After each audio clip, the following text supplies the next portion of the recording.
Good morning students. Class 10th में हिंदी विषय में क्षितिज गद्यखंड में आज आप पाठ 4 मानवीय करुणा की दीप चमक का व्याख्यात्मक अध्ययन करेंगे, जिसके लेखक हैं सर्वेश्वर दयाल सक्सेना। सर्वेश्वर दयाल सक्सेना ने संस्मरण विधा के आधार पर इस कहानी की रचना की है, जिसका शीर्षक है मानवीय करुणा की दिव्य चमक। तो आइए आज इसका अध्ययन करते हैं। फादर को जहर बात से नहीं मरना चाहिए। लेखक सर्वेश्वर दयाल सक्सेना ने फादर के व्यक्तित्व के बारे में बताया है कि फादर को जहर बात से नहीं मरना चाहिए। जहर बात क्या है?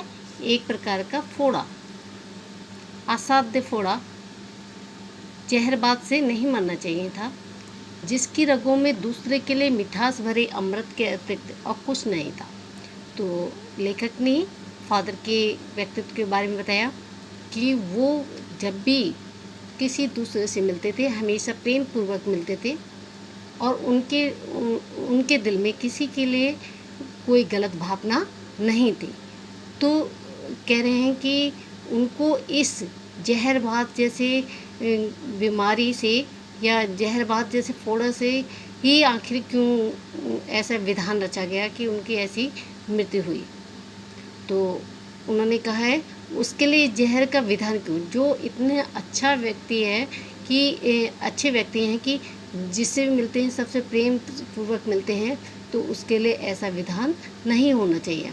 क्योंकि हम लोग आपस में अक्सर बातें करते हैं। जो व्यक्ति अच्छा होता है तो हम कहते हैं कि अरे उसके साथ बहुत गलत हो गया, और जो यदि गलत होता है तो हम कहते हैं ठीक हुआ, उसके साथ ऐसा ही होना चाहिए।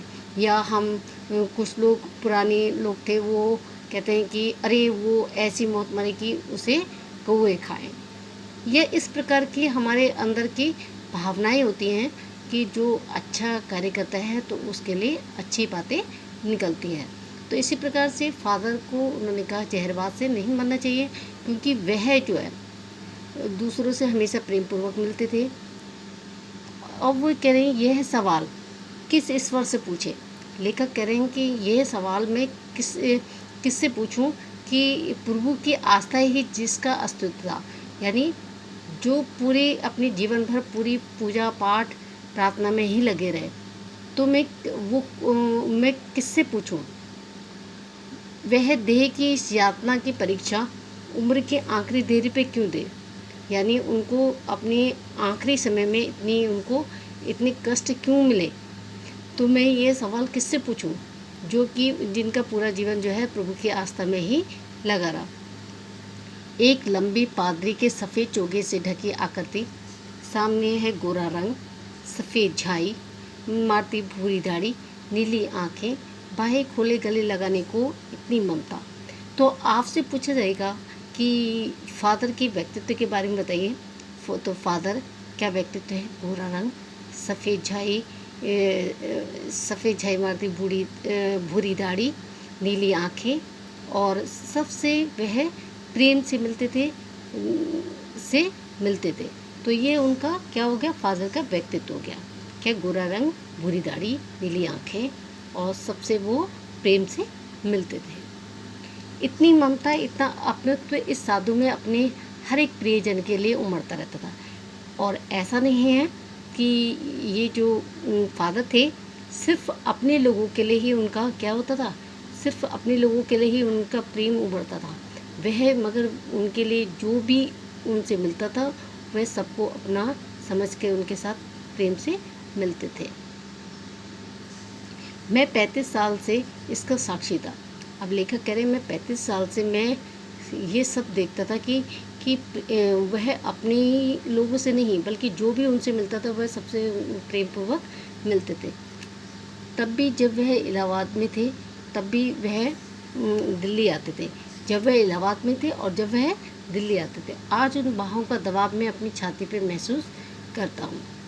फादर को याद करना एक उदास शांत संगीत को सुनने जैसा है। कि फादर को याद करना एक उदास शांत संगीत को सुनने जैसे क्यों है? क्योंकि हम जो है कभी कभी हम दुखी होते हैं तो क्या होता है, हमें क्या है, सैड सॉन्ग हमको पसंद होते हैं, या ऐसा हमें संगीत पसंद होता है। और उसी प्रकार हम जब उनको याद करते हैं फादर को, हमारा मन क्या हो जाता है, आशांत हो जाता है कि इतने अच्छे व्यक्ति थे, उनको अंतिम समय में इतना कष्ट कैसे मिला। तो हमारा मन क्या हो जाता है, एक उदास शांत संगीत को सुनने जैसा हो जाता है कि निर्मल जल में स्नान करने जैसा था। उनसे बात करना कर्म के संकल्प से भरना था। मुझे परिमल के वे दिन याद आते हैं जब हम सब एक पारिवारिक रिश्ते में बंधे जैसे थे, जिसके बड़े फादर बुल्के थे। अब वो कह रहे हैं कि हम अपनी संस्मरण के विधा के आधार पर वो याद करते हैं कि फादर बुल्के जो थे, जब भी हमारे परिवार में कुछ भी होता था तो वे एक बुजुर्ग व्यक्ति की तरह सबको क्या कहते, सबसे प्रेम पूर्वक मिलते थे। जिसके बड़े फादर बुल्के थे, हमारे हंसी मजाक में वह निर्लिप्त शामिल रहते थे, हमेशा शामिल रहते थे। हमारी गोष्ठियों में वह गंभीर बहस भी करते थे। कहते हैं वाद विवाद प्रतियोगिता होती है, इसमें क्या हम अपने पक्ष रखते हैं और पक्ष रखते हैं और विपक्ष में बातें करते हैं। तो इसी प्रकार से हम उनसे गंभीर बहसें करते थे। हमारी रचनाओं पे बेबाक राय और सुझाव भी देते थे। वह किसी उत्सव संस्कार में वह बड़े भाई और पुरोहित जैसे आशीषों से भर देते थे। जब भी हमारे परिवार में कोई भी उत्सव होता था या संस्कार होता था कुछ भी, तो उनको बुलाया जाता था। तो वह सबको अपने बुजुर्ग बड़े भाई की तरह सबको आशीष देते थे। मुझे अपना बच्चा और फादर के उसके मुख में पहली बार अन्न डालना याद आता है, और नीली आंखों की चमक में तैरता वात्सल्य भी, जैसे किसी ऊंचाई पर देवदारू की छाया में खड़े हों। ऐसा लगता है उनको याद करके कि जैसे कोई क्या है, देवदार के वृक्ष आपने पहाड़ों में देखे होंगे, तो उनको क्या होता है, न किसी पानी की न उसकी ज़रूरत होती है। वे हमेशा क्या है कि एक हरे भरे और क्या है खड़े रहते हैं। उनको ना ज़्यादा पानी की आवश्यकता होती है, ना ज़्यादा क्या है धूप की। तो इतनी वही क्या है, हमेशा ऐसे कैसे खड़े रहते हैं। तो आज आपने मानवीय करुणा की दिव्य चमक में फादर के व्यक्तित्व के बारे में अध्ययन किया। इसी नेक्स्ट वीडियो में आप इसी पाठ का व्याख्यात्मक अध्ययन करेंगे।